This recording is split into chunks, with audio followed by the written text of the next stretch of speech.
Tanto la velocidad de contracción como la de relajación es más lenta, es lo que trata de ilustrarse aquí, ¿ya? Y voy a reiterar algo que dije en la mañana. Nosotros, hablo de la especie Homo sapiens sapiens, no tenemos fibras 2A. Ojo con eso porque a veces hay una confusión. Esto está muchas veces en los libros porque los modelos de ratón y de rata y de conejo, existe ese tipo de fibra porque tienen un metabolismo más complejo, y la confusión que existe con este tipo de fibra que son oxidativas y glicolíticas es que nosotros sí tenemos músculos mixtos, pero nuestros músculos mixtos es una mezcla de fibras 2B y 1. No es que nuestras fibras musculares puedan ser glicolíticas y oxidativas a la vez. Y dado que hay varios que no estuvieron en la mañana, ¿a qué nos referimos con glicolítica y oxidativa? Por supuesto, ambos tipos de fibras musculares, en ambos hay glicólisis y hay trabajo oxidativo mitocondrial, en ambas. Y la glicólisis y la función mitocondrial exactamente la misma que usted debiera visualizar para cualquier célula excitable, ¿tá?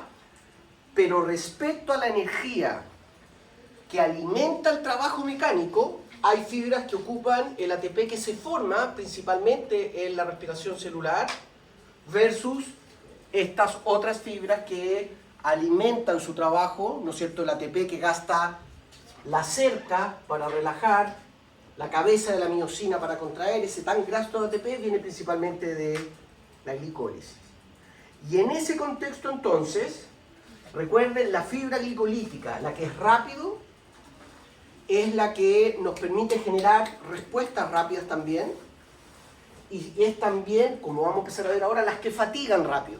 Entonces ahí el ejemplo que yo les ponía, recuerden, cuando hacemos un ejercicio de velocidad que se requiere potencia muscular, no lo podemos hacer por un tiempo sostenido. No podemos correr a nuestra velocidad máxima por más de un minuto, ¿no es cierto?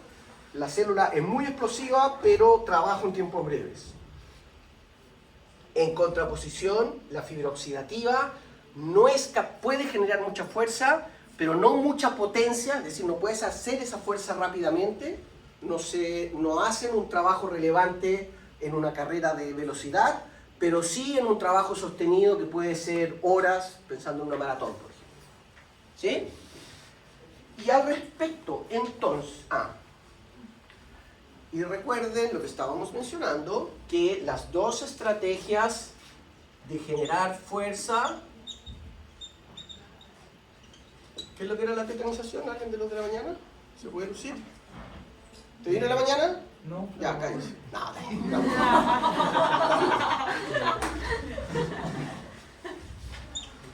Esto es sumación temporal. Dele, si por algo me lo conformo. La tetanización sería cuando cuando hay una alta frecuencia de estimulaciones que producen una...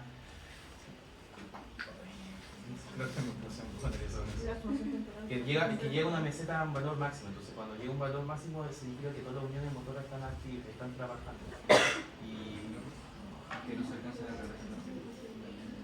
Sí, por ahí va, ¿no? Recuerda, está bien lo que estás diciendo, pero estás mezclando las conclusiones y las relevancias del tétano con el mecanismo. En el tétano, básicamente, recuerden, sumación temporal. ¿Qué implica eso? Que, como estaba diciendo, yo siempre digo Tomás y es José, ¿cierto? Antes que termine de relajarse completamente, todavía está, ¿no es cierto?, relajando la contracción, viene un segundo estímulo y por lo tanto hay una sumación. Es exactamente el mismo concepto de cuando hablábamos de sumación temporal de potenciales postsinápticos. De hecho, aquí también se calcula un tau de contracción y un tau de relajación. Así de idéntico es. ¿Ya? Lo digo porque sé que les gustó mucho ese aspecto del condensador. ¿Sí? Entonces, y recuerden, para ser bien preciso y precisa en la prueba, para que el viejo odioso que corrige no los mate. Entonces, la tetanización la explicamos en cada una de las muchas fibras musculares. En cada una de las células que componen el músculo puede haber sumación. La condición para que haya sumación es que el tiempo entre los estímulos sea menor que la duración de la sacudida. ¿Sí? Y la otra estrategia, el reclutamiento, ¿no es cierto? Y eso es sumación espacial. Y esto es lo más intuitivo, es decir, que si necesito hacer más fuerza, recluto, convoco a más fibras musculares a trabajar. ¿Sí? Y aquí para retomar, y con esto ya cerramos lo que empezamos a ver cosas nuevas, debiera hacerle sentido, esto fue pregunta prueba creo que el año pasado incluso. La pregunta era, haga un análisis comparativo de cuál de los tipos de fibras musculares esqueléticas humanas tetaniza y recluta primero. Algo así era la pregunta. ¿Tá? Entonces, debiera hacerle sentido, si no, por favor, pregúntenme, que si en la oxidativa la sacudida es lenta, dura más, es más fácil que tetanice. ¿No es cierto? Porque tengo que estimular con menos frecuencia y ya empiezo a ver la sumación. Entonces, la tetanización ocurre primero en la oxidativa. Y además ocurre que en el reclutamiento, las oxidativas son de menor umbral. Expresan una isoforma de la troponina C que tiene mayor afinidad por el calcio. Por lo tanto, con una pequeña descarga de acetilcolina y la despolarización y la salida de calcio del retículo, también las oxidativas son reclutadas primero en el trabajo. ¿Ya? Entonces, vamos a seguir elaborando sobre los dos tipos de fibras.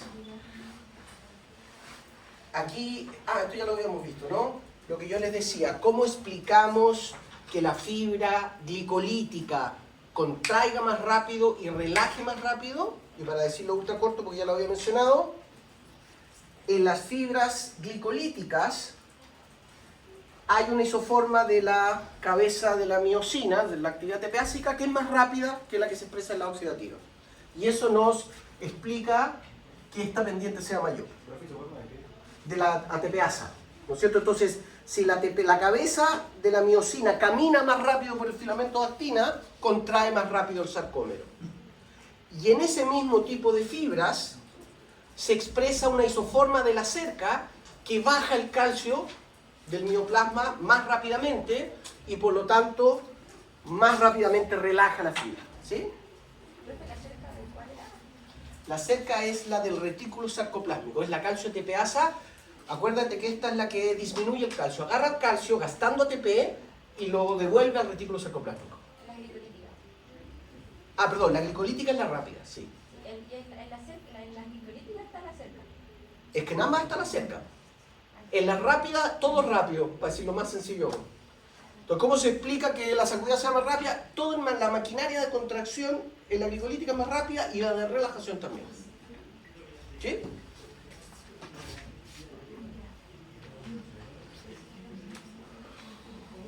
De nuevo, quiero enfatizar, en nuestros músculos mixtos tenemos mezclas de fibras oxidativas y glicolíticas.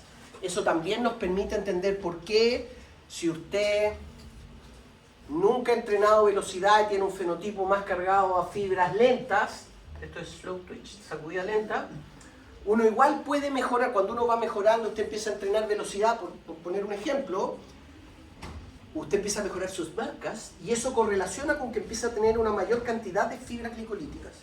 ¿Ya? Hay cierto grado de plasticidad muscular, se pueden ajustar al trabajo. ¿Ya? Y aquí es bastante intuitivo. Fíjense de nuevo, recuerden, esto es fibra lenta, fibra rápida glicolítica. Aquí lo dice, de hecho, velocidad de contracción. Sabemos que estas fibras tienen una gran cantidad de mitocondria, comparativamente con pocas mitocondrias de la glicolítica, que además de gran cantidad, una mayor velocidad. En contraposición, tiene menores almacenes de glicógeno, comparativamente con las muchas que tiene la glicolítica, es decir, aquí se da lo que espero que se les haga relativamente intuitiva. Si ocupamos la energía oxidativa, hay más mitocondria, hay mayor actividad mitocondrial, hay mucho más capilar, porque va a depender más de la llegada de oxígeno. Estas también se conocen como, la fibra oxidativa se conoce como las fibras rojas y las fibras blancas, por si han escuchado esa terminología también. ¿Ya? Pero,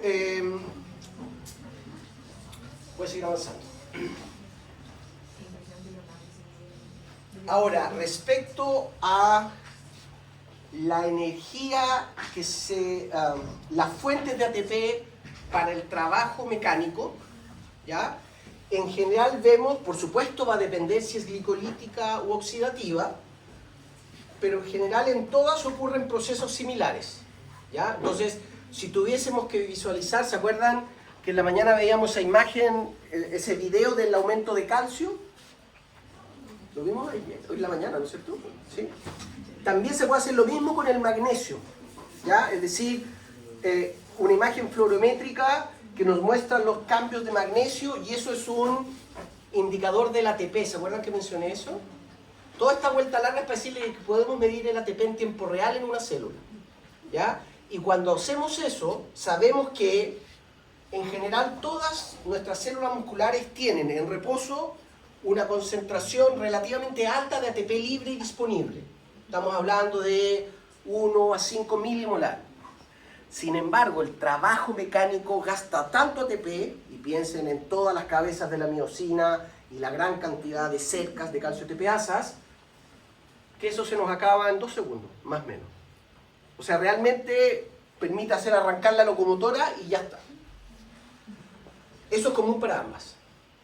Para ambas también es común el sistema de la creatina fosfato y la creatina quinasa. ¿Ya? Probablemente han escuchado la creatina como suplemento, ¿no es cierto? Aquí la estrategia es relativamente sencilla.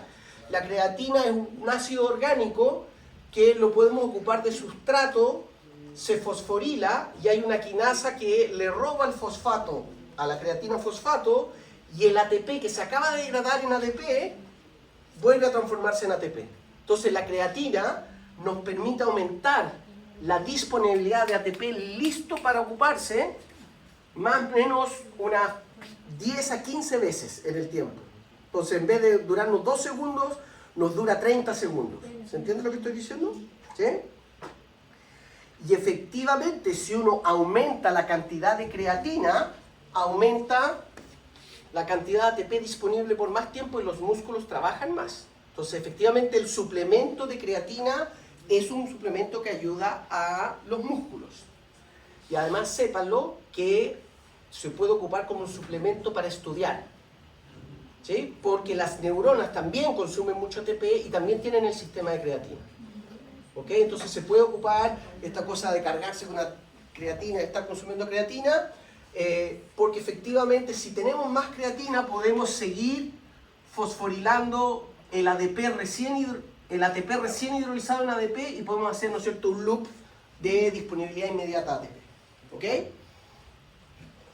Entonces, hasta ahí eso es común para ambos. Y aquí es donde empiezan las diferencias, ¿tá?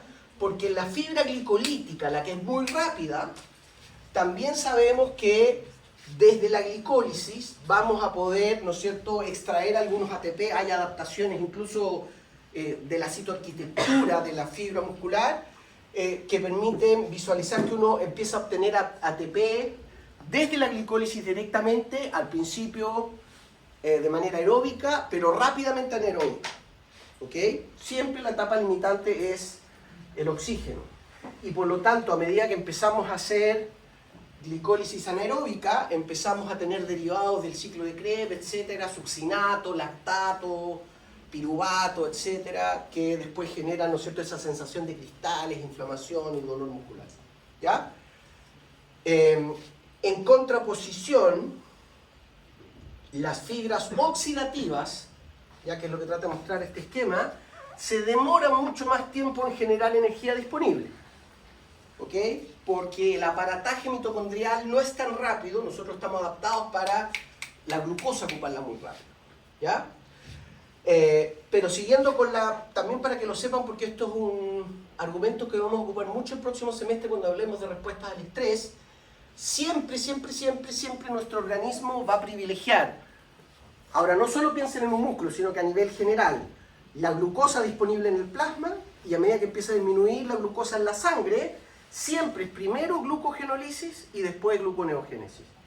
¿Ya? Entonces, barremos con los almacenes de glicógeno, y una vez que se están acabando, no es que sea justo se acaba uno y empieza el otro, por supuesto, pero la estrategia es ocupar los almacenes de glicógeno.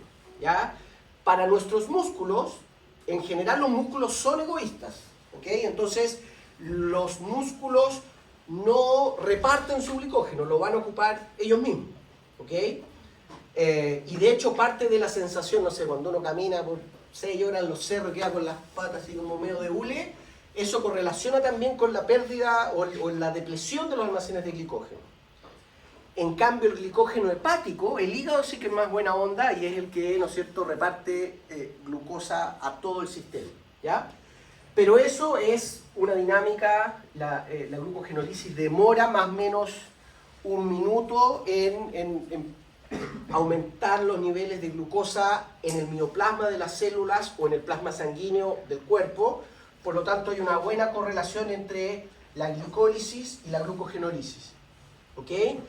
Y en general coincide en que cuando está terminando el aspecto más aeróbico de la glicólisis, comenzando el anaeróbico, está empezando también la glucogenólisis y la oxidación de ácido, la beta-oxidación, lo clásico de obtener energía de los ácidos grasos, y aquí lejos el más relevante y el más abundante son los triglicéridos, ¿ya?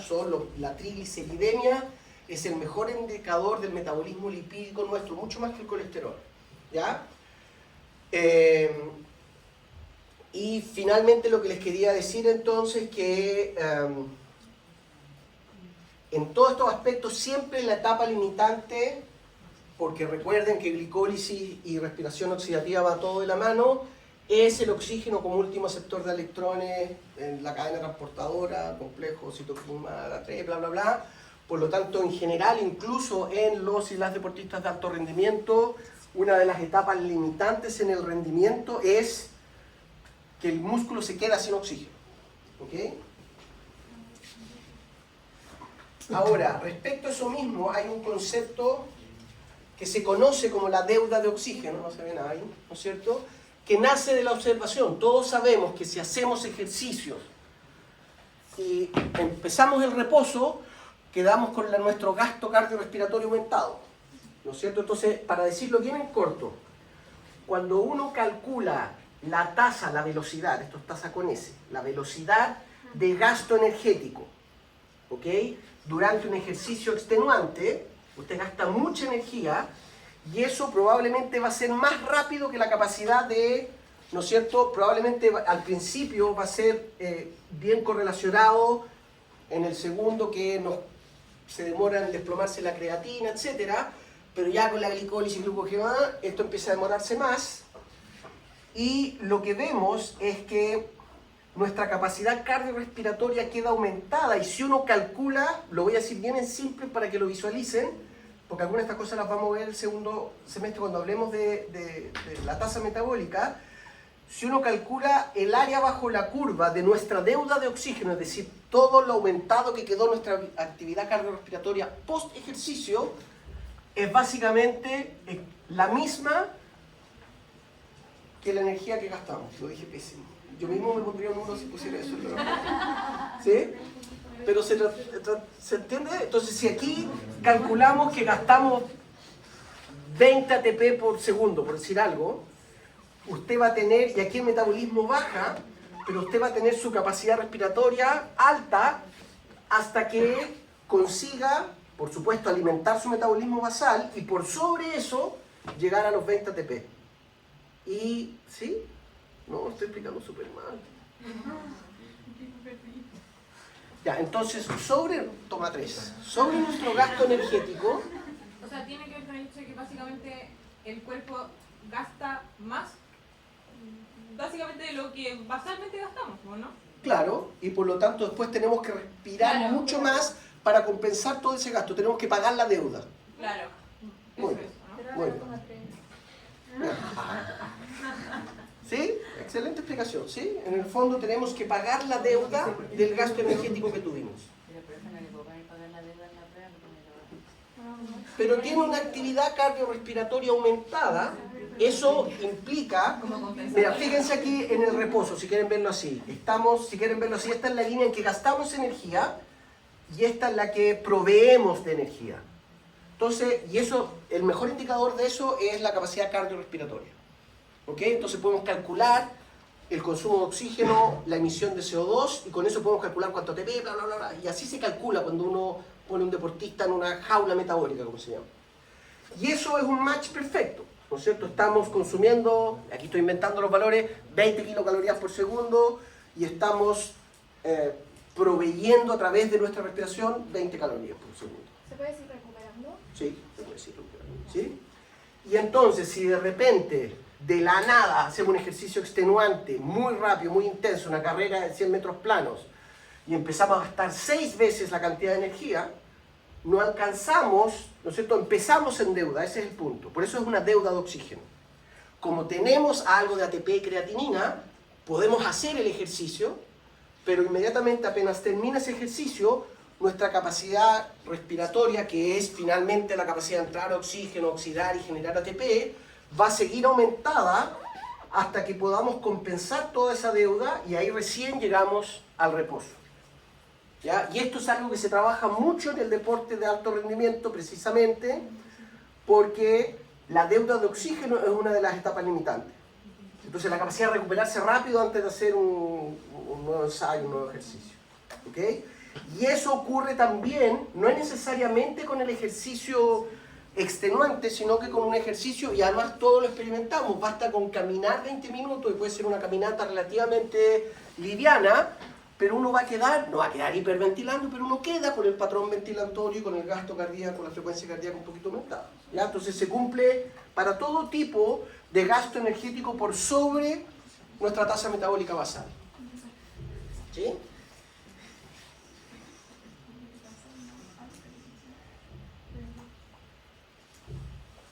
Ya, fatiga. Vamos a hablar de la fatiga, quiero hablar de los temas más importantes primero.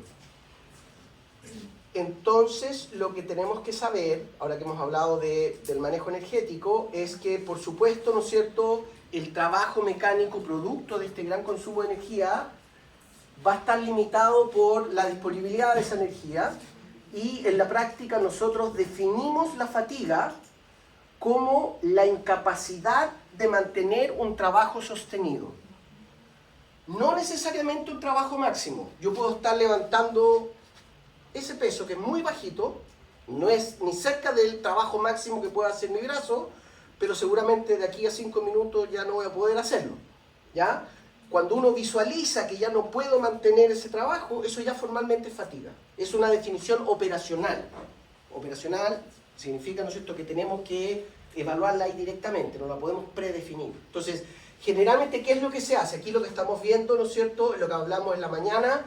Imagínense que estoy apretando un dinamómetro, estas tenazas conectadas a un transductor de tensión, y entonces yo digo, voy a hacerlo al máximo de mi esfuerzo, qué sé yo, 150 newton, y me dicen, manténgalo lo que más pueda, ¿no es cierto? Y apenas usted observa que la fuerza generada es menor que el máximo, a sabiendas que el voluntario o la voluntaria está queriendo hacer el esfuerzo máximo, usted ya puede decir que hay fatiga. ¿Sí? Y generalmente entonces, voy a mezclar dos cosas para apurar un poco la discusión.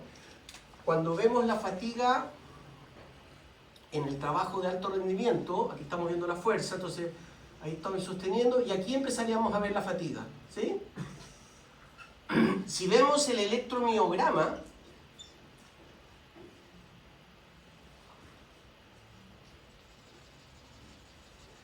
el electromiograma no disminuye. Eso muestra que la capacidad de disparar potenciales de acción, la intención de hacer el esfuerzo está. Y la etapa limitante en todo el trabajo neuromuscular es mecánica, que finalmente es el gasto de energía. Si quieren verlo así, la capacidad de la motoneurona de disparar potenciales de acción es muy superior a la capacidad de la fibra muscular de, con cada potencial de acción, generar una sacudida, generar fuerza y bla, bla, bla. ¿Ya? Entonces, primero, por eso aquí les pongo fatiga muscular, porque quiero descartarlo de otros fenómenos que solo se los voy a mencionar. Acá está, ya. Pero en fin. Vamos a hablar exclusivamente de la fatiga muscular. ¿Ok? Entonces, en la fatiga muscular, me estoy desordenando, no voy a hablar de las dos al mismo tiempo. Perdón. ¿Qué es lo que observamos? Es que voy a hacerlo más o menos históricamente como se fue describiendo, que es algunos estudios que se hacen, por ejemplo, unos prácticos que se hacían, no sé, no los vamos a hacer ahora, pero quizás el próximo semestre, en que a nosotros les pedíamos, se hacían 2 ejercicios para mostrar que además de haber fatiga muscular, tiende a haber una fatiga que se conoce muy entre comillas como mental, ¿ya? Porque en general, ¿qué es lo que pasa? Que es lo que está puesto aquí, que uno, ¿se acuerdan que ayer o no sé cuándo hablamos de eso, que nuestro cerebro es bueno para predecir? ¿No es cierto? Entonces, uno predice inconscientemente que ya no da más y uno tiende a abandonar el esfuerzo. Entonces, muchas veces, por ejemplo, en un deportista de alto rendimiento, uno ve la fatiga muscular y uno ve que la motivación, que podría estar, ¿no es cierto?, correlacionada con la descarga, permanece igual. En una persona sedentaria, cincuentón alcohólico, lo que ocurre es que uno cuando ya empieza a cansarse, o uno predice que no, esto no más, uno subconscientemente, uno cree que está haciendo su mayor esfuerzo, pero empieza a abandonar la tarea. ¿Ok? Entonces uno ve que el electromiograma está, y ahí uno puede decir, aquí en realidad hay espacio para trabajarlo. ¿Se fijan? Está cayendo porque en realidad estamos disminuye la motivación por el ejercicio.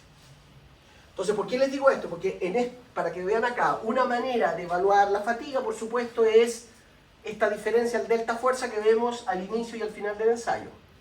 Entonces, en estos estudios, ¿cómo se hacía? Era, entonces, un voluntario o voluntaria empezaba a hacer el trabajo y no miraba la pantalla del dinamómetro.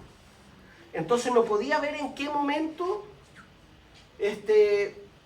disminuía la fuerza. Entonces, cuando uno aquí en estas flechitas, uno le dice al voluntario o voluntaria, puedes mirar, y cuando se dan cuenta que ha disminuido, hay un aumento. ¿Ya? Lo que muestra que efectivamente parte del decaimiento del trabajo es abandonar la tarea. ¿Se entiende lo que estoy diciendo? Asimismo ocurre el otro ejercicio que se hace. Imagínate que está haciendo el ejercicio y aparece su crash. Y uno empieza a hacer más fuerza de nuevo. ¿Te fijas? ¿Qué es la razón de por qué las gestas deportivas se hacen con público?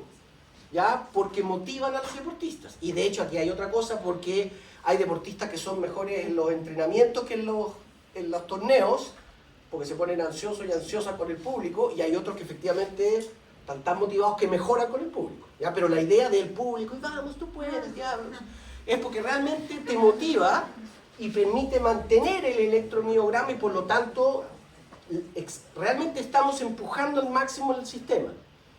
¿Ok? Ahora, en el escenario de deporte de alto rendimiento, o llevar esto al extremo, en el cual vemos que el electromiograma está plano, igual vamos a ver fatiga muscular. En algún momento el sistema va a colapsar. ¿Ok? Ese es el punto. Y aquí, ejemplo de fíjense, esto es, se me olvida que tengo estas diapos. Aquí se ve que en el fondo esta fatiga en gran parte es por abandono del trabajo. No sé si alcanzan a visualizar que aquí el electromiograma es mucho mayor que acá. Lo que no pueden equivocarse es que la capacidad de disparar potenciales de acción, eso no se agota. ¿Sí? Si estuviésemos estimulando eléctricamente la motoneurona, podríamos estar estimulándola 6 horas seguidas, a su máximo esfuerzo. Y estaríamos moviendo las vesículas de reserva, pero la cantidad de acetilcolina que se va a estar liberando no va a cambiar. ¿Ya? Lo que ocurre es abandono de la tarea. Uno cuando está ya como voy a sacarle como esa frase, cuando uno ya está a disgusto, no está cómodo haciendo el ejercicio, uno tiende a abandonar. ¿Sí? En fin. Esto era solo para ilustrarles, era por si se me olvidaba, que entonces cuando uno visualiza el trabajo de un músculo completo, eso es literalmente la suma de las respuestas de todas sus fibras. Si es un músculo exclusivamente glicolítico, fatigaría muy rápido. Si es un músculo oxidativo, probablemente, o no probablemente, va a demorar mucho más en fatigar, puede estar horas trabajando. Y si tenemos un músculo que su relación de fatiga está en la mitad, uno puede predecir que este músculo completo tiene 50% de fibra glicolítica y 50% de fibra oxidativa. ¿Ya? En fin. Ahora, respecto a la fatiga propiamente tal, aquí quizás lo relevante a visualizar, a recordar o saber es que a pesar del gran gasto de ATP, no es la falta de ATP o de glucosa la que gatilla la fatiga, el que seamos incapaces de mantener el esfuerzo. Es la acumulación de los metabolitos.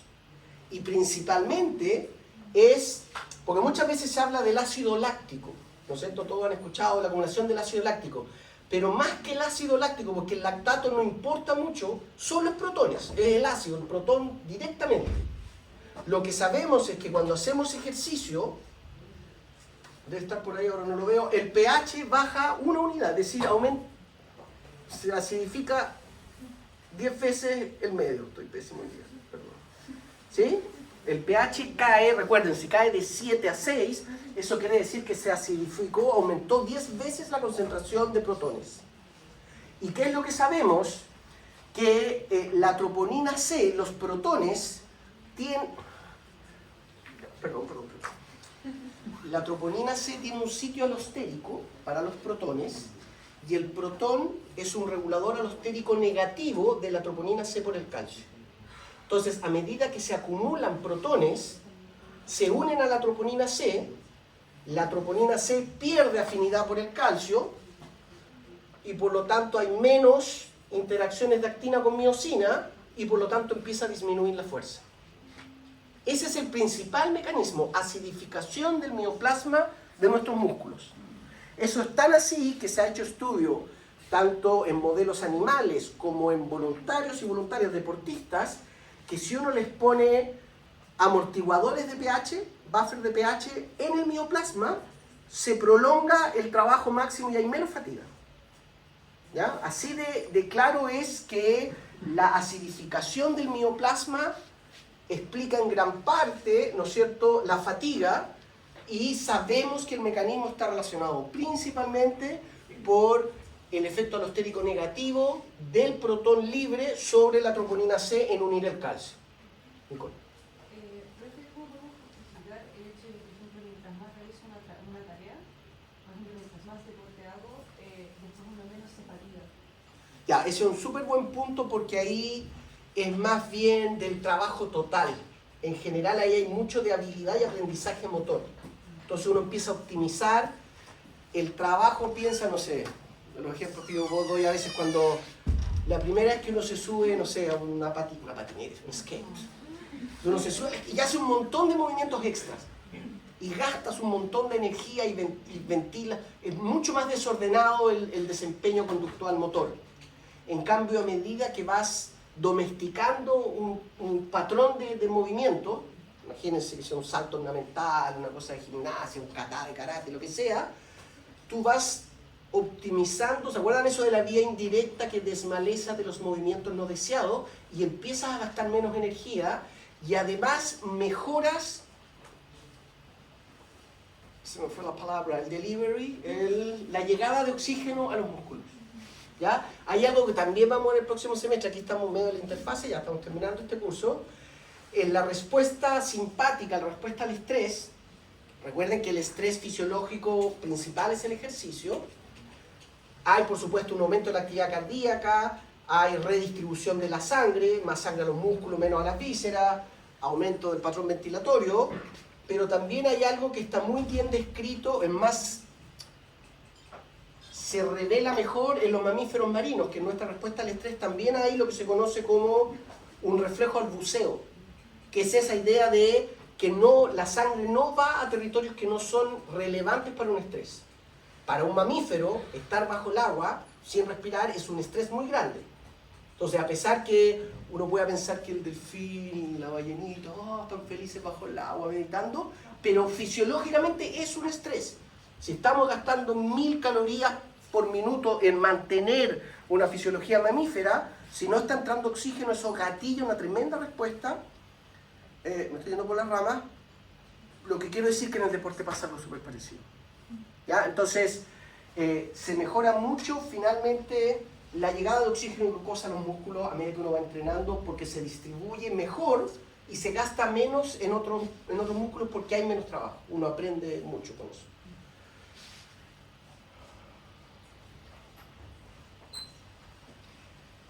Respecto a, entonces, el aspecto de la acidificación del mioplasma, las fibras glicolíticas, esa troponina C que tiene menos afinidad por el calcio que las oxidativas, lo que dijimos en la mañana, que explica que las oxidativas se recluten primero. Esa troponina C, voy a seguir con la glicolítica, que tiene menor afinidad por calcio, tiene mayor afinidad en su sitio alostérico por los protones. Entonces, eso explica en parte también por qué fatiga primero la glicolítica que la oxidativa. ¿Se entiende lo que digo? ¿Sí? Además, ¿no es cierto? Y esto ya empieza a pasar cuando superamos el sustrato, ¿no es cierto? Los almacenes, si quieren verlo así, de la creatina, se empieza a acumular el fosfato inorgánico. ¿Ya? Literalmente, ATP, ADP, ese fosfato que empieza a dar vuelta por todos lados. El fosfato también aporta a el trabajo subóptimo de la maquinaria mecánica por varios mecanismos. Uno de los principales, que no está completamente dilucidado cómo ocurre todo, pero lo que sabemos es que los fosfatos entran al retículo sarcoplásmico. El retículo sarcoplásmico tiene muchos transportadores y los grupos fosfatos entran a las cisternas terminales y generan fosfato cálcico, una sal, generan sarro, no generan sarro por supuesto, pero generan la sal fosfato cálcico y esa no puede salir por el receptor de rianodina. Por lo tanto hay menos disponibilidad de calcio y eso por supuesto, si hay menos disponibilidad de calcio, hay menos capacidad contráctil. ¿Ok? Y además, y aquí el mecanismo, de nuevo, porque se ha descrito en ratones, en humanos, glicolítico, oxidativo, no es totalmente claro, pero sí los fosfatos inorgánicos disminuyen la afinidad de la actina por la miosina. ¿Se acuerdan que en alguno de los mecanismos yo dije, no ves que mucho se ve que hay un fosfato pegado en la cabeza de la miosina, independiente de ADP y ATP? Ese sitio de unión de fosfato está postulado, hasta donde yo sé no está demostrado, que sería una suerte de regulación alostérica negativa sobre la cabeza de la miosina que hace que mecánicamente no sea tan eficaz y eso aporta también a la fatiga.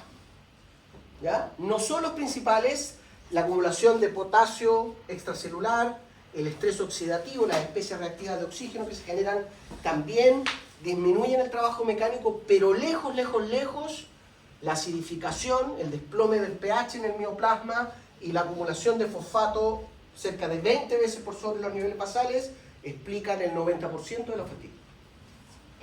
¿Ya? ¿El ácido láctico de dónde sale? Sale, acuérdate, en el ciclo de los ácidos carboxílicos, tricíclicos, succinato, piruvato, alfa-cetoglutarato, lactato, de ahí salen. Recuerden que están demasiado idealizados todos esos esquemas para que uno los entienda, pero ninguna de esas reacciones en cadenas es 100% efectiva. Así como, ¿no es cierto?, decimos que todas nuestras células, en el fondo, uno podría decir que es una caja metabólica que entra oxígeno y glucosa y sale CO2 y agua. Eso sería lo perfecto si la glicólisis y el ciclo de Krebs funcionaran teóricamente como en el libro. Pero sabemos de que hay muchos cetoderivados y empiezan, no todo el succinato pasa a fumarato, no todo el lactato pasa, ya ni me acuerdo, y parte de ese lactato sale de ese ciclo, rebalsa, de hecho se habla de filo, es un rebalse, y ese lactato se empieza a acumular. Pero ese me hace preguntar cómo saben que tiene que salir cuando hay un exceso de trabajo. Es que ya, ahí lo que ocurre es que no me acuerdo ni los nombres, yo en general hago, pero la enzima, ahí hay una enzima que es más lenta, no me acuerdo si es el paso de lactato a fumarato o algo así, entonces esa enzima es más lenta y se empieza a, entonces como las otras son más rápidas, se empieza a acumular el lactato. Y eso hace que entonces, si imagínate que van pasando, estoy inventando, de 2 succinatos a 2 alfa-cetoglutarato a 2 lactatos, así es un reposo, pero si esto se acelere, son 20, 20, 20 y aquí se empieza a acumular 30, 40, y eso es lo que se desparrama. ¿sí? El overflow, le dicen. ¿Ya? Pero también ocurre con piruvato, con lactato y con succinato también. ¿Ya? Todo eso se acumulan, pero lejos el que más se acumula es el lactato por la cinética de la enzima que no me acuerdo cuál es. ¿Ya? Seguro que una lactato de carboxilasa o algo así. En fin.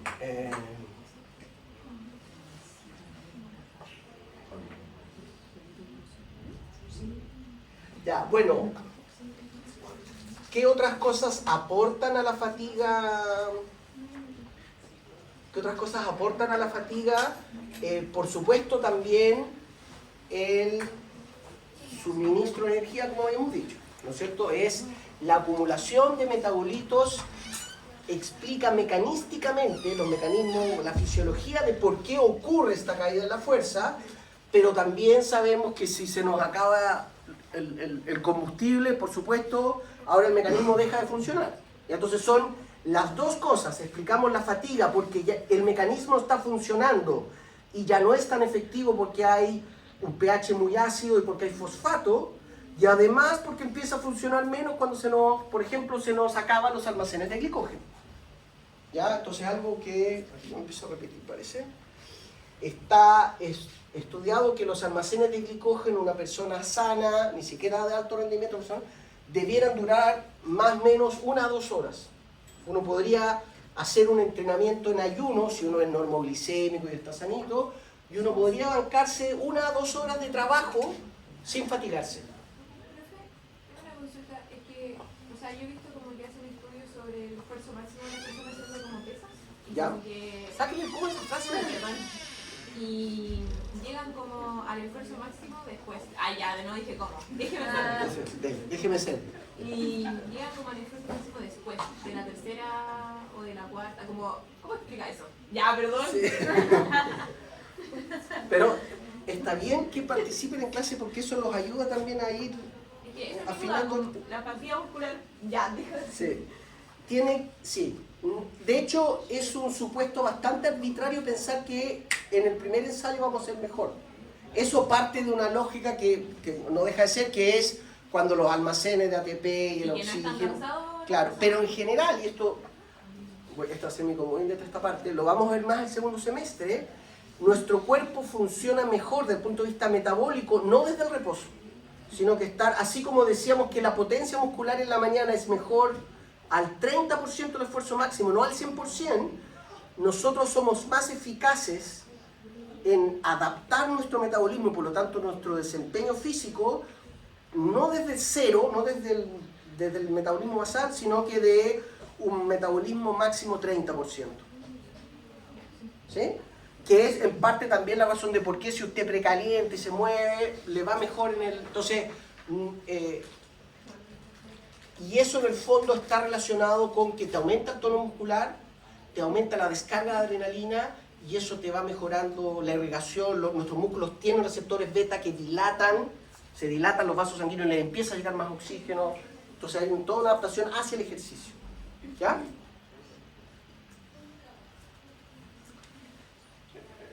Esto era como de una clase de fisiología del deporte que no la molestia muscular en general, esto solo para que lo sepan, ¿no es cierto? Cuando uno hace, son eventos inflamatorios, ¿ya? Entonces, cuando uno hace ejercicio y queda dolorido, eso literalmente es una mezcla de rotura de fibras, se rompen fibras musculares, pero por supuesto que en esto, y aquí con el profe Charles probablemente van a hablar de esto, ¿no es cierto? Esta vuelta que es proinflamatorio, antiinflamatorio, proinflamatorio, ¿no es cierto? Interleuquinas proinflamatorias, antiinflamatorias. Lo que ocurre en el trabajo muscular es que el daño muscular que ocurre, que sí ocurre, ¿no es cierto?, es significativamente menor que el efecto anabólico hipertrófico y miogénico de tener después más fibras y las que hay con mayor número de sarcómeros. ¿Ya? Pero efectivamente, ¿no? ¿Lo dije? ¿No te dije? Ya. Cuando usted hace ejercicio queda dolorida, ¿no es cierto? Parte de eso efectivamente es que se rompen fibras musculares. Todas estas fibras, ¿no es cierto? Como yo les decía, que parecen tallarines dentro, se friccionan y se rompen. Hay mucha rotura de fibras y efectivamente mueren. Pero acuérdense que estas células son del linaje mesodermal que se renuevan muy rápido. Y esto quiero enfatizarlo porque en Santiago algún estudiante me decía que lo había aprendido de otra manera, no sé dónde lo había aprendido, pero sí ocurre hiperplasia, no es solamente hipertrofia. Entonces, cuando a uno le crece un músculo, no es que crece el número de sarcómeros en cada fibrilla, pero el número de células es el mismo. También hay aumento del número de células. Y sabemos que un buen indicador observacional de que va a haber un mayor número de células es que se murieron más células. En la misma rotura de células promueve miogénesis. Claro, entonces, por decirlo de manera muy simplona, hago ejercicio, se mueren 10, pero nacen 15. ¿Es como una respuesta compensatoria? Es una respuesta compensatoria de alguna manera. Entonces y de hecho eso también está relacionado con recuperación estoy intencionándolo hacia el deporte de alto rendimiento, porque hay algunas estrategias de recuperación que implica darle a los deportistas antiinflamatorios. Y los antiinflamatorios no son tan buenos siempre, porque el proceso inflamatorio gatilla una respuesta natural. ¿Ya? Entonces, así como también se dice, no es bueno estar tomando analgésicos todo el rato, porque si uno se dobla la mano, el dolor, la molestia conductualmente te ayuda a protegerla. Lo mismo con un antiinflamatorio. Si uno enchapa a la persona con antiinflamatorio, impide algunos procesos colaterales a la inflamación, en este caso como la miogénesis. ¿Sí? Perdón, Nicole, ¿sí? En alto rendimiento, ¿cómo se explica el uso de cámara hiperbárica y criogénica? Las hiperbáricas están relacionadas con trabajar. Hay dos aspectos que vamos a ver en el segundo semestre: el gasto respiratorio y el gasto cardíaco. ¿Sí? El gasto cardíaco es una medida del flujo sanguíneo, si quieren verlo así, y tanto, ya lo voy a decir en súper simple, pero tanto el trabajo del corazón como el del pulmón dependen de presiones, ¿ya? Y vamos a ver, ¿usted cree que se salvaron de la ecuación de flujo, resistencia y fuerza impulsora? Cuando hablemos de flujo sanguíneo, la resistencia al flujo va a ser las arteriolas y la fuerza impulsora es la diferencia de presión entre el ventrículo izquierdo al final de la sístole y el atrio derecho al comienzo de la diástole. Esa diferencia de presión. Y en el flujo ventilatorio es una diferencia entre la presión atmosférica y la presión intraalveolar. En rigor intrapleural, pero intraalveolar es suficientemente cercana. Cuando tú trabajas en dinámicas hiperbáricas, generas facilitas el trabajo mecánico ventilatorio, mejoras la difusión de oxígeno desde el aire a la sangre, que es la etapa limitante, donde están los surfactantes alveolares, por si alguien los conoce, pero visualicen que en nuestra respiración, que el oxígeno pase del aire al agua, es súper complejo porque el agua tiene tensión superficial. ¿No es cierto? Si en el agua se puede parar un mosquito, ¿no es cierto? El mosquito es mucho más grande que el oxígeno rebota en eso.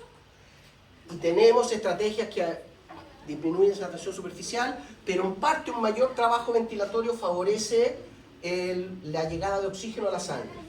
Y el escenario hiperbárico en parte ayuda a eso. Y, bueno, eso, ¿sí? Vamos a hablar de eso después. El criogénico que me llaman, como estaba hablando de inflamación ahora... Ya, el criogénico no estoy tan seguro, la verdad, pero creo que en parte está relacionado con promover, minimizar la sobrecompensación inflamatoria, que hay una respuesta inflamatoria muy grande, por lo tanto, la respuesta antiinflamatoria, sea óptima, y además el efecto criogénico genera una vasoconstricción periférica que favorece el retorno venoso y minimiza entonces pérdida de sangre arterial rica en oxígeno y nutriente a regiones periféricas que no son esenciales para la recuperación. ¿Ya? Pero por ahí va.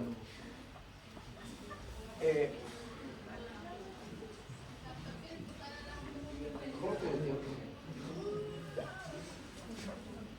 Respecto al ejercicio, aquí hay un par de cosas que quiero mencionarles porque en general en los libros, a pesar que esto está ultra demostrado, todavía no se plasma en los libros tan categóricamente.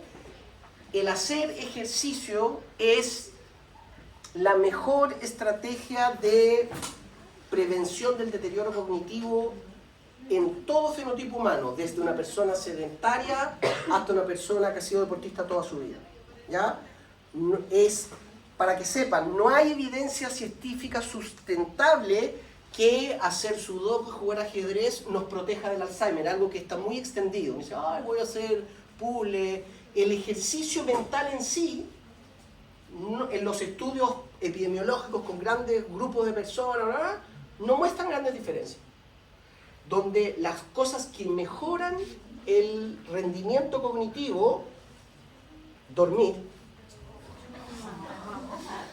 no hay vuelta, tenemos que dormir bien.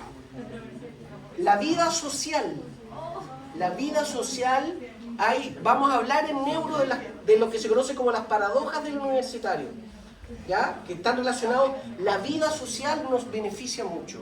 Y el ejercicio, hacer ejercicio. En todos los estudios, lo que está publicado en el reporte de la Organización Mundial de la Salud, al menos 150 minutos a la semana, que no es mucho. 150 minutos a la semana, 3 veces a la semana, 50 minutos. Así de sencillo. Sí, una matemática sencilla. A lo que voy yo, y lo bueno es que puede ser un ejercicio, no tiene que ser así, quedar transpirada, basta con caminar, ¿no es cierto? Y por supuesto, por sobre 150 minutos, mientras más, mejor. ¿Ok? Lo número uno que hace el trabajo muscular respecto a mejorar nuestra salud mental es mejorar el flujo sanguíneo. ¿Ya? Pero es mucho más que eso, y algo que creo que había mencionado por ahí, nuestros músculos secretan muchas sustancias en el ejercicio. Eso es lo que todavía en los libros no está descrito, pero en todas las revisiones de fisiología, de primates, de ejercicio, todo, está muy bien documentado, ¿ya? Nuestros músculos durante el ejercicio, ¿se acuerdan que yo les puse el ejemplo de el músculo cardíaco durante el ejercicio secreta dinorfina, que es un opioide protector, bla, bla, bla? Nuestros músculos esqueléticos, cualesquiera que sean, secretan varias sustancias. Una de las más importantes, BDNF. ¿Han escuchado hablar de BDNF?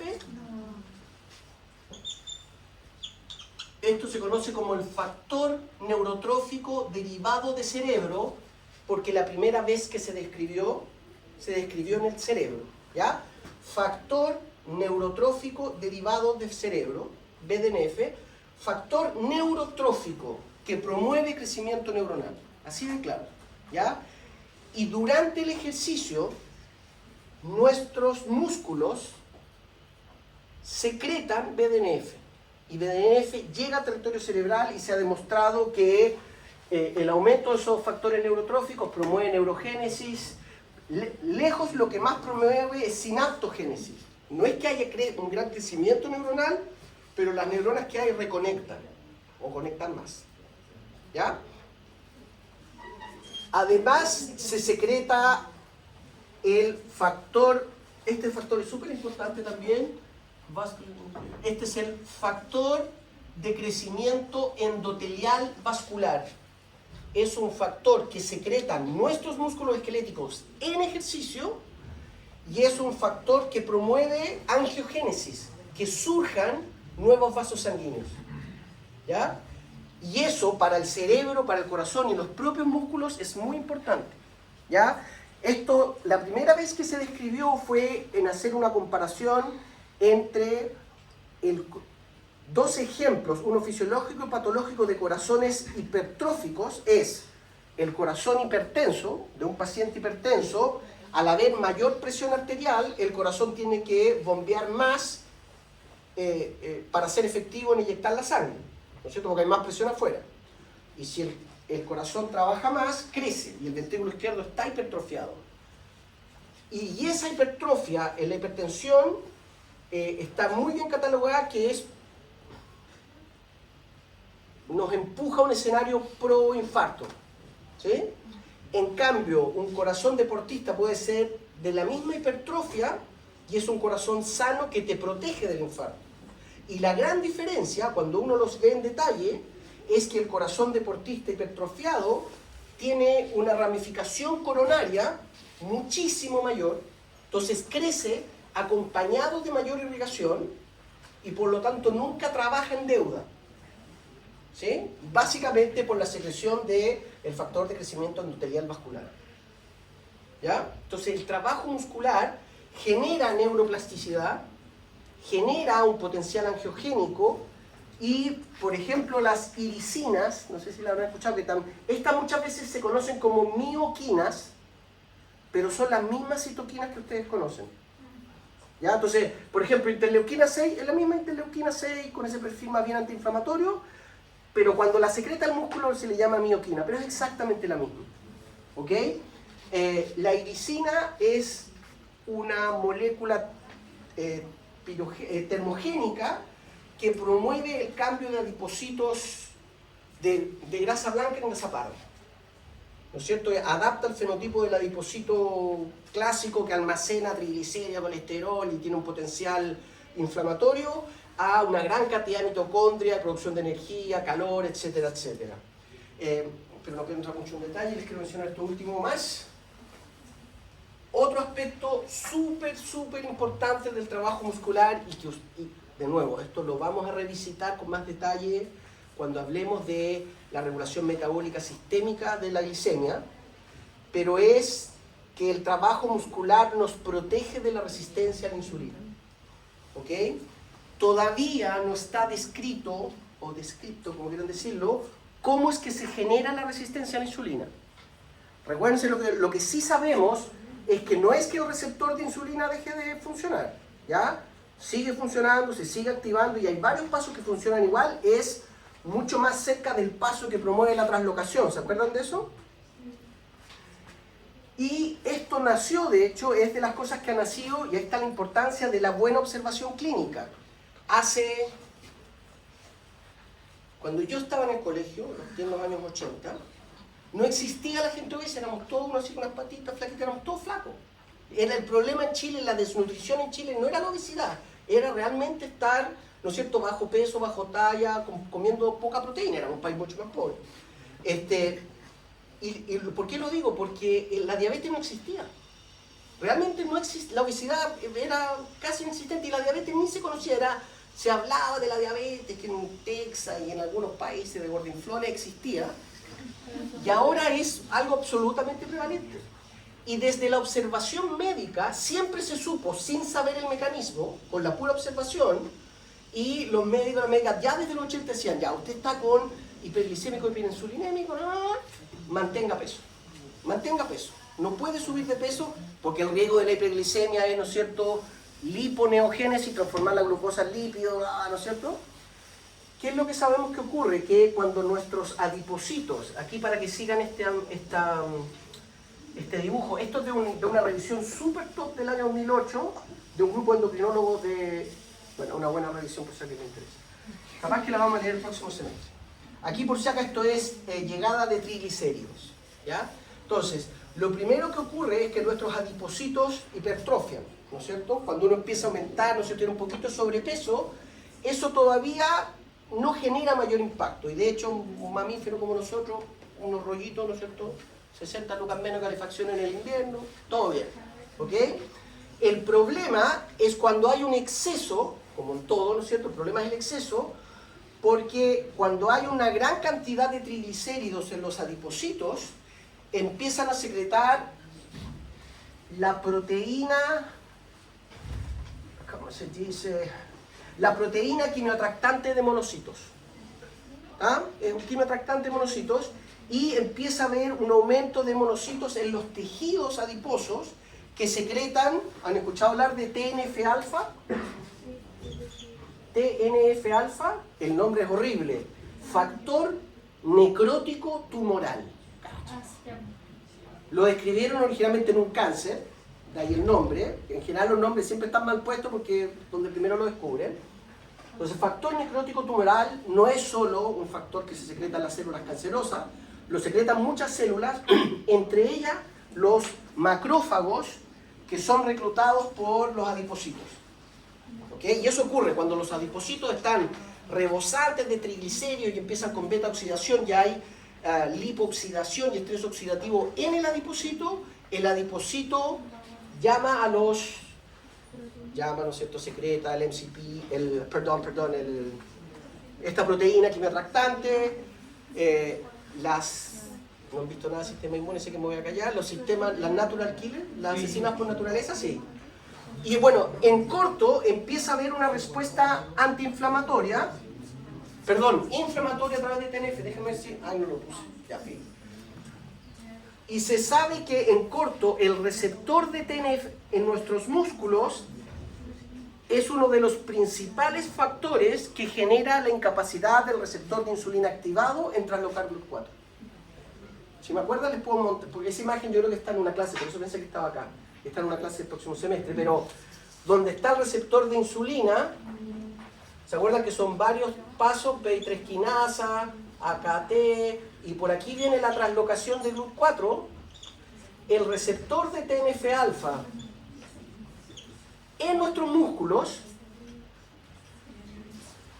lo que hace es inhibir por acá, entonces impide que la insulina promueva la translocación de GLUT4 y por lo tanto empieza a haber una resistencia a la insulina que se traduce en esa hiperglicemia. ¿Ya?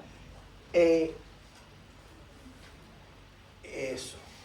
¿Sí?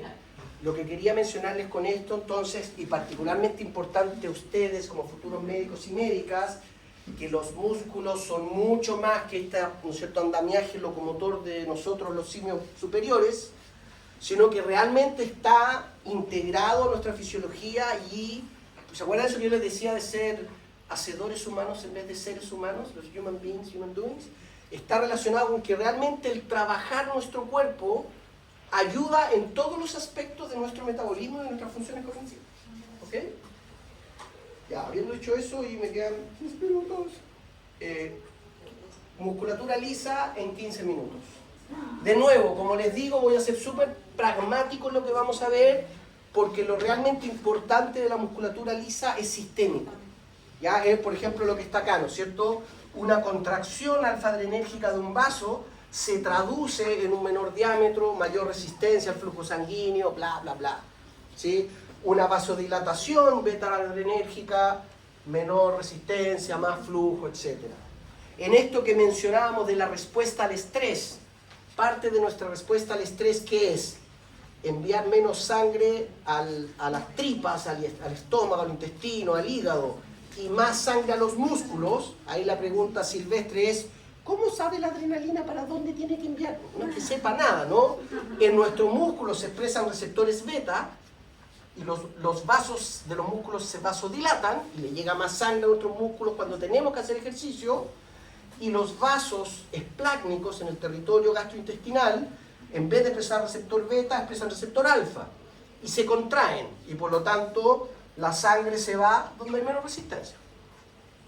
Y por lo tanto nos llega más sangre a los músculos y menos a los órganos que no son esenciales para un sistema de estrés. Entonces, hay muchos ejemplos de eso que los vamos a ver. Piensen en vasoconstricción, broncoconstricción en las vías aéreas y todo lo relacionado con movimientos peristálticos en el dominio gastrointestinal. Aquí lo que me quiero concentrar es mencionarles un par de cosas. Lo que quiero intencionar es que si yo les preguntase en la prueba que comparen la capacidad contráctil de una célula muscular estriada con una lisa, tengan una visión, ¿ya? Súper corto, sabemos que la musculatura lisa tiene una característica que puede estar contraída mucho tiempo sin gasto de energía.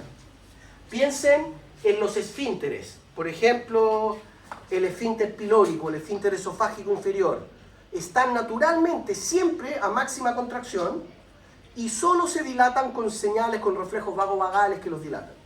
Entonces pasan muy poco tiempo de nuestra vida relajados esos músculos. Y aún así casi no gastan energía. En las antípodas de ese escenario tenemos lo que ocurre con estructuras recipientes naturales como la vejiga urinaria, en que la musculatura lisa está dilatada virtualmente todo el rato, excepto cuando el reflejo miccional contrae la musculatura lisa y lo que promueve la evacuación, la orinación, etcétera, etcétera. ¿Okay? Pero llama la atención eso que nuestros músculos la musculatura lisa es una característica que tiene un perfil de tonos musculares muy diverso y sin gasto de energía, o muy poco gasto de energía. ¿Ok? Ahora, respecto a la contracción, perdón, estoy resumiendo demasiado. Lo que les quiero decir, recuerden, en la práctica sí hay sarcómeros, ¿ya? Lo que pasa es que no están empaquetados. Al no estar empaquetados uno al lado del otro, no se ven las estrías. Pero aquí, por ejemplo, cuando uno ve los cuerpos densos, estos cuerpos densos, si los fuéramos a ver al microscopio, son la misma proteína Z del sarcómero del músculo estriado. ¿Tá? Y aquí hay filamentos delgados de actina, filamentos gruesos de miosina. Déjate joder, es un sarcómero. ¿Sí? Decimos que no hay sarcómero porque no están empaquetados. Esa es la única. ¿Ya? Sin embargo, el mecanismo contráctil es distinto. ¿Ya? Aquí lo que va a ocurrir es que, bueno, vamos a concatenar. Primero, aquí no hay una señal neurogénica unívoca, no está la sinapsis neuromuscular, ¿ya? Pero hay muchas estrategias en la musculatura lisa de aumentar el calcio, ¿ya? En la musculatura esquelética, lo que vimos nosotros, el calcio que importa es el que sale a través del receptor de renudina. Aquí no hay túbulo T, y aquí son mucho más importantes los receptores de IP3. ¿Se acuerdan de los receptores de IP3? ¿No? El calcio, o sea, calchero. Canales de calcio, si el calcio viene de afuera, ese calcio directamente puede generar la contracción, ¿ya? Entonces, en la musculatura estriada esquelética, el calcio que es importante para la contracción es del retículo. En la cardíaca, que todavía no lo vemos, solamente de afuera. En la musculatura lisa puede venir de ambos lados. Y aquí empieza la... Entonces, primero, análisis de semejanzas y diferencias. Actina y miosina son la maquinaria. Semejanza. Si aumenta el calcio, hay contracción. Semejanza. Si disminuye el calcio, hay relajación. Pero aquí empieza una diferencia. Aquí hay una calmodulina. ¿Se acuerdan de las calmodulinas? Sí, bueno, ¿sí? Una calciocalmodulina, ¿ya? De alta afinidad. Entonces aumenta un poquito el calcio, inmediatamente esta calmodulina une calcio, y lo que hace la calciocalmodulina, algo muy similar ¿se acuerdan a la CAM quinasa? ¿Sí? Aquí hay una quinasa, pero se conoce como la quinasa de la cabeza liviana de la miosina. La quinasa de la cadena liviana de la miosina. ¿Sí?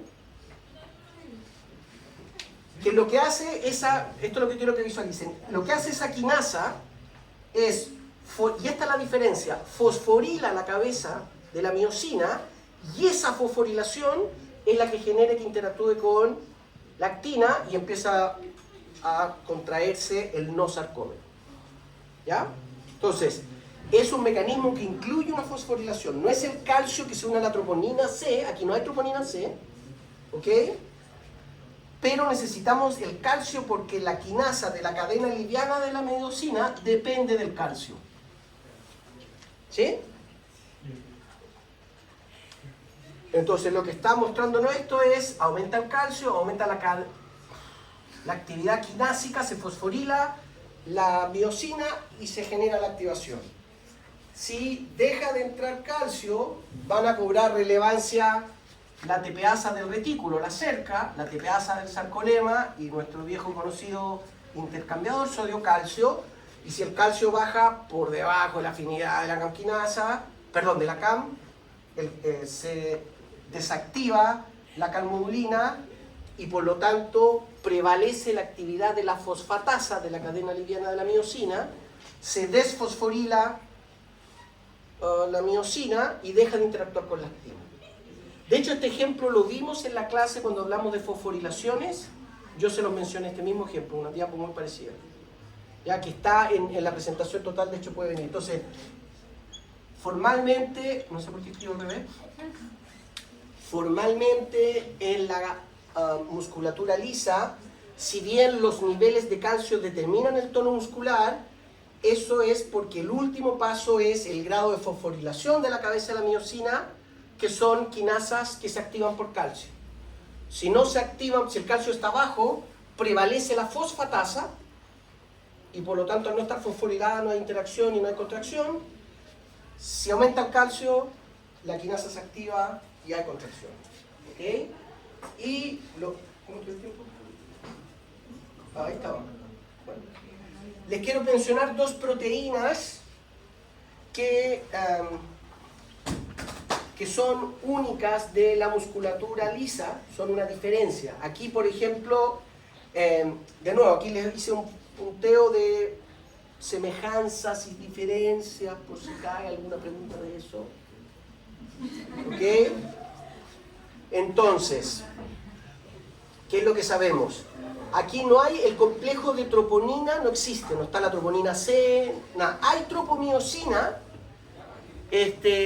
y hay una proteína propia de la musculatura lisa que se conoce como el caldesmón. ¿Tá?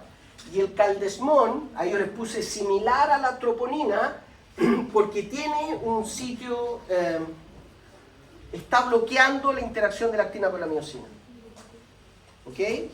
Y lo que sabemos es que la calmodulina, cuando aumenta el calcio, no solo activa la quinasa, sino que también se une al caldesmón y moviliza de una manera muy similar a la troponina el caldesmón y eso genera la interacción.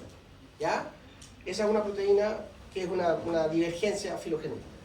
Y la otra es la calponina 1, y esta es importante porque la calponina 1 nos permite explicar una característica observable de la musculatura lisa, que es contraerse por mucho tiempo sin gasto de energía.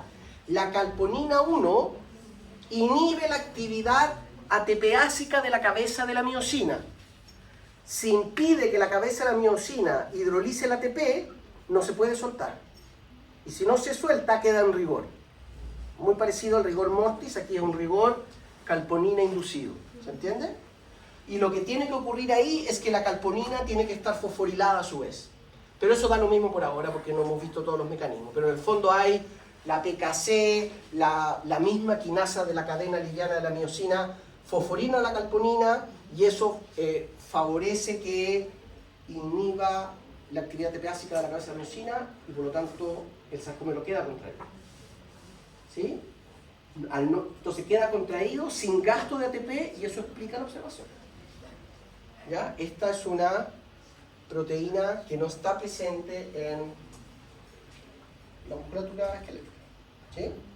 Cuando hay rigor, cuando hay un calambre, una contractura intensa en la musculatura esquelética, puede ser por depresión del ATP directamente. Me fui para el otro lado. Lo último que quería mencionarles, que es lo relevante, que ya se lo mencioné, pero quiero mencionarles, que parte de lo que explica por qué la musculatura lisa se relaja cuando expresa receptor beta adrenérgico.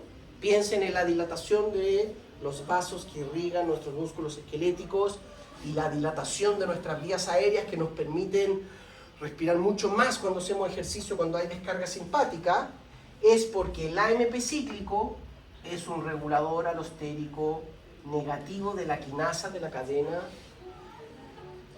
liviana de la miosina. Entonces, a pesar que haya calcio, si estimulas un receptor beta adrenérgico, ¿no es cierto? Lo que observas es que disminuye la actividad de la quinasa sobre la fosfatasa y la musculatura lisa tiende a relajar, aumenta el diámetro de las vías aéreas y mejora la ventilación. ¿Sí? Les pido como ejercicio para que lo visualice. Con esto cerramos músculos, expertos y expertas en músculos. ¿Sí? Entonces, para que visualicen las distintas estrategias, como les digo, la presentación de músculo es más extensa, pero evidentemente lo que no hemos visto, no se lo voy a preguntar, voy a tratar de acordarme. No, porque lo vamos, de nuevo, no es que no lo vayamos a ver, pero lo vamos a ver y nos va a hacer sentido cuando hablemos de fisiología vascular, vías aéreas y todo eso. ¿Ok? Así que quedamos en esto. Vayan revisando la materia, chicos, y el próximo jueves que vamos a hablar de tapón plaquetario, de efectos trombogénicos, prostaglandinas, please, vengan a clases. ¿Ya? Eso sería. Está muy bien. Chicos, y los que quieran, perdón, los que quieran revisar la prueba y a que nos agarremos a palo, etcétera, igual escríbanme, porque ya hay varios de ustedes que me han dicho que no. Entonces, que no vaya a pasar que llegan todas las 5, porque así por orden de llegada algunos se van a... ¿Ya? Tratemos de ordenarlos si es que es posible.